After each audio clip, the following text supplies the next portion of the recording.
이혼에서 가장 중요한 문제로 대두되는 게 양육과 관련된 문제죠. 미성년 자녀가 있는 경우에 양육을 누가 할 것인지, 양육비를 얼마나 부담할 것인지, 면접 교섭은 어떻게 할 것인지가 가장 중요하게 결정해야 되는 요소 중에 하나인데요. 예전에 했었던 케이스 중에 하나가 서로 양육을 안 한다라고 주장을 해서 양육권을 상대방한테 주라고 하는 청구 취지를 쓴 적이 있습니다. 저희가 그렇게 쓰고 상대가 받아주면 괜찮은데 상대 또한 양육을 안 하겠다는 내용으로 의견서를 내서 굉장히 좀 곤란했었던 적이 있습니다. 그래서 아이가 초등학교 한 1-2 학년 정도 되어서 이런 상황들을 전부 다 아는 나이였는데 부모가 서로 "엄마한테 가라. 아빠한테 가라." 이런 얘기까지 가정에서 하고 있는 상황이었어서 굉장히 가슴 아픈 상황이었었죠. 그래서 재판부에서도 좀 난감해하고 가능하면 엄마 아빠 중에 한쪽에서 양육을 하도록 공고를 하는 그런 상황이었었는데요. 주된 입장은 그런 겁니다. "내가 그동안 많이 키웠으니 너도 양육의 책임을 다해야 되는 거 아니냐." 상대방을 책임 없는, 그러니까 부모로서의 자격 없는 사람으로 공격하는 과정에서 자녀를 이용한 건데요. 좀 개인적으로는 진짜 그 사건이 가장 좀 힘들었고, 결과적으로는 누군가 한 명이 키우고 있었고 별거 중이었었기 때문에 지금 현재 양육하고 있는 분이 그냥 키우는 것으로 결정이 났습니다.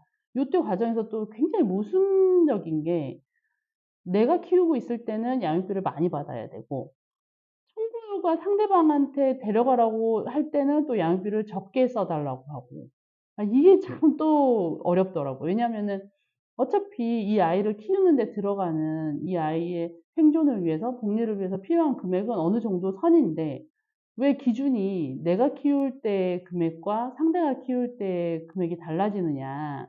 요런 부분들도 좀 모순적인 부분들이 좀 있습니다. 여기서 중요한 것은 이제 양육비를 산정하는 기준인데요. 사실 모순적이기는 하지만 실제로는 그렇게 차이가 납니다. 누가 키우냐에 따라서 상대가 지급해야 될 양육비의 금액이 차이가 납니다. 왜냐하면 양육비를 산정하는 기준 중에 가장 큰 요소가 부부 합산 소득과 아이의 연령인데요. 아이를 키우는 데 있어서 필요한 그 표에서 어떤 특정 구간을 찾으면 그 구간에서 어 각자의 소득에 따라서 양육비의 분담 비율이 결정이 됩니다. 아이를 키우는 데 필요한 양육비의 금액이 어느 쪽에 가느냐에 따라서 결정이 되는데요. 자세한 내용은 서울가정법원에서 나와 있는 양육비 산정 기준표에 자세한 구간과 금액이 좀 나와 있습니다. 그래서 참고하시면 되고요. 최근에 양육비 산정 기준표에 보시면은 아이의 연령별로 아이한테 필요한 양육비의 금액이 나와 있습니다. 그런데 상대방 측에서 실제로 청구를 아이의 구간별로, 연령 구간별로 증액하는 형태의 청구를 했었는데요. 네, 그건 사실은 일반적으로는 받아들여지지가 않습니다. 왜냐하면 장래 양육비라는 것이 사실은 좀 불확실한 부분이 좀 있습니다. 아이가 큰다고 해서 이쪽 비양육자, 양육비를 지급해야 되는 사람의 소득이 반드시 늘어나는 것도 아니고요. 여러 가지로 경제 상황에 대한 변동은 예상할 수가 없기 때문에 당연히 증액되는 형태로 청구하는 것은 일반적으로는 받아들여지지가 않고요. 법원에서 판결로 결정을 할 때는 정액으로 결정을 합니다.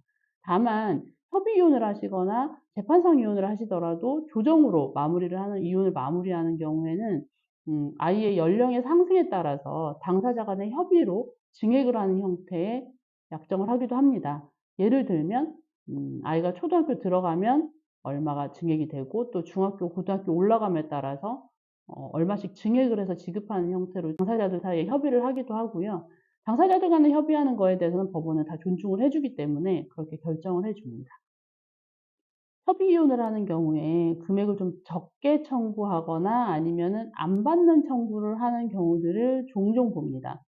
이런 경우에는 시간이 어느 정도 흐르고 나면 "양육비를 증액해 달라."라는 심판 청구가 가능한데요. 지나치게 짧은 기간 내에 청구하는 것은 받아들여지지 않지만, 반드시 중요한 것은 아이가 생존하는 데 필요한 최소한의 금액을 지급하는 것은 법원에서도 인정을 해 주고 있습니다. 그래서 좀 짧은 기간이더라도 금액이 너무 지나치게 적거나 특별한 어떤 변동이 없다고 하더라도 금액이 지나치게 적은 경우에는 아이의 생존을 위해서 양육비를 증액하는 청구를 받아들여 주고 있습니다. 다만 그 기존의 청구가 기존의 양육비의 결정이 재판을 통해서 이루어졌다면, 변호사들이 개입되고 법원에서 개입한 재판을 통해서 이루어졌다면 너무 지나치게 단기간에 이루어진 양육비 증액 심판 청구는 좀 받아들여지지 않는 추세이기는 합니다.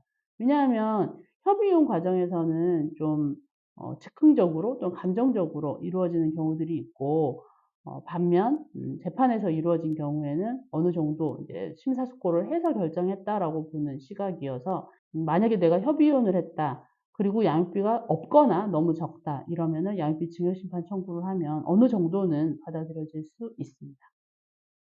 많은 경우에 아이를 엄마가 양육하는 경우가 많습니다. 이것은 부부 생활을 하면서도 같이 혼인 기간 동안에도 요즘은 아빠들도 양육에 많은 참여를 하고 있고, 실제로 아빠가 양육권을 가져가는 경우도 굉장히 많습니다. 이런 경우에는 엄마도 당연히 양육비를 지급해야 되고요. 설사 비양육자가 무직이라고 하더라도 일정 금액의 양육비는 지급하도록 되어 있기 때문에 비양육자께서는 반드시 양육비를, 정해진 양육비, 합의한 양육비를 지급하시기 바랍니다. 양육비를 안 주면 처벌받습니다, 이제는. 최근에 실제로 실형을 받은 케이스도 있고요. 양육비는 비교적 다른 채권에 비해서 추심이 굉장히 쉽게 되어 있습니다. 그래서 비양육자가 직장에 다니고 있다, 굉장히 쉽게 급여에서 받아갈 수 있고요. 지나치게 그 기간이 길어지는 경우에는, 또 그게 악의적이라고 판단되는 경우에는 형사처벌까지 받을 수 있으니 양육비는 꼭 지급하시기 바랍니다.